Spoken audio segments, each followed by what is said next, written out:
Halo, Assalamualaikum, berjumpa kembali di channel Siwar TV. Mengejutkan, Ferdinand bongkar korupsi di DKI, BPK, KPK hingga Kejaksaan diminta turun. Ditulis oleh Niha Alif. Pagi ini mantan politikus Demokrat membuat berita gempar di media sosial. Menurut Ferdinand, ada indikasi korupsi besar-besaran di salah satu proyek Anies. Jika hal ini benar, tentunya akan semakin membuat publik geram akan kelakuan Pemprov DKI. Baru saja mengemis bantuan penanganan COVID-19 di Rusun Nagrak ke Kedubes, kini malah ada berita korupsi proyek. Padahal di daerah lain seperti di Jawa Tengah, gubernurnya turun langsung menyulap kampus dan sekolah jadi tempat isoman. Ada juga bupati yang memberikan bonus miliaran ke beberapa penggali makam. Tapi hingga kini masih minim berita positif dari ibu kota. Berikut cuitan @ferdinandhayan3 mengenai dugaan korupsi jalur sepeda Tamrin Sudirman. Saya mau bahas sedikit tentang dugaan korupsi. Ada proyek jalur sepeda Jakarta yang mestinya diaudit oleh @bpkri, @bpkp.go.id. Indikasi korupsi pada proyek pembangunan jalur sepeda di Jalan Tamrin Sudirman sepanjang 11,2 km dengan memakai APBD DKI senilai 28 miliar ini amis. A threat. Aroma korupsi pada proyek jalur sepeda ini jelas sangat terlihat. Bayangkan saja jika anggaran senilai 28 miliar hanya untuk membangun planter box pot tanaman sebanyak 4.000 BH sebagai beton pembatas panjang 11,2 km atau sama dengan 11.200 meter lari. Ngeri. Angka 28 miliar tersebut jika dibagi dengan 11.200 meter, maka hasilnya biaya tersebut sangat fantastis mahalnya, alias Rp2.500.000 per meter. 2,5 juta per meter, memang bahannya dari tembaga. Duh, ini markup deh. Mana nih? @kejaksaan RI dan @kpk_RI. Jika dihitung dengan jumlah planter box yang disiapkan untuk proyek tersebut, dengan anggaran 28 miliar rupiah, hasilnya akan lebih gila lagi. 28 miliar rupiah dibagi 4.000 BH planter box, maka hasilnya sungguh luar biasa sekali. Per BH planter box tanaman dibeli oleh Pemprov DKI seharga 7 juta rupiah.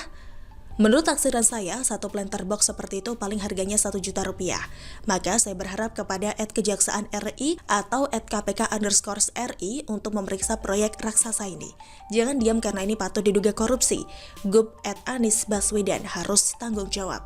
Bagaimana dengan media? @detik.com, @kompas.com, @kompas.tv, @kumparan, @media Indonesia, @metro TV, @CNN Indonesia.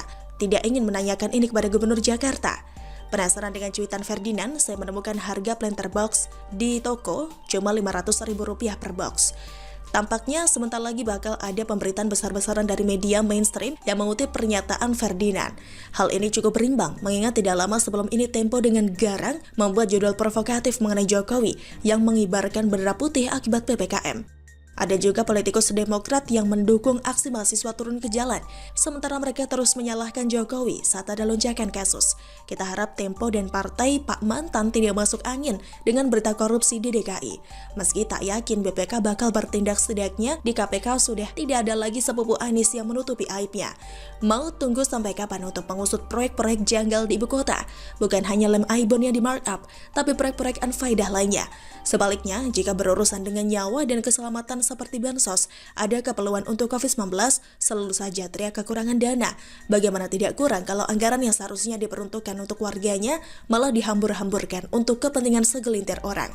Anies tidak hanya gagal dalam bekerja, tapi juga gagal sebagai pemimpin dan atasan. Menjadi pemikir dan eksekutor adalah dua hal yang berbeda. Teori di atas yang dibaca dan diajarkan bisa jadi ia kuasai, termasuk lancar berbahasa asing. Tapi, modal tersebut tidak layak dijadikan kekuatan seseorang untuk memimpin lembaga, apalagi setingkat provinsi. Teori saja tanpa tahu cara mengeksekusi akan rentan dikibuli bawahan. Apalagi mindsetnya seperti bos yang hanya terima laporan. Kalau saja ia mau meniru sedikit gaya Jokowi yang senang belusukan, meski tidak punya pengalaman. Setidaknya lama-kelamaan tahu cara bekerja bawahannya. Tapi nasi sudah jadi bubur. Jakarta 58 telah mengambil keputusan yang fatal. Alih-alih dapat memimpin seiman yang bisa dibanggakan, mereka justru kena karma terus-terusan. Bagaimana menurut Anda? Silakan tulis komen Anda di kolom komentar. Jangan lupa untuk like, subscribe, dan share. Siwar TV pamit, sampai jumpa. Wassalamualaikum warahmatullahi wabarakatuh.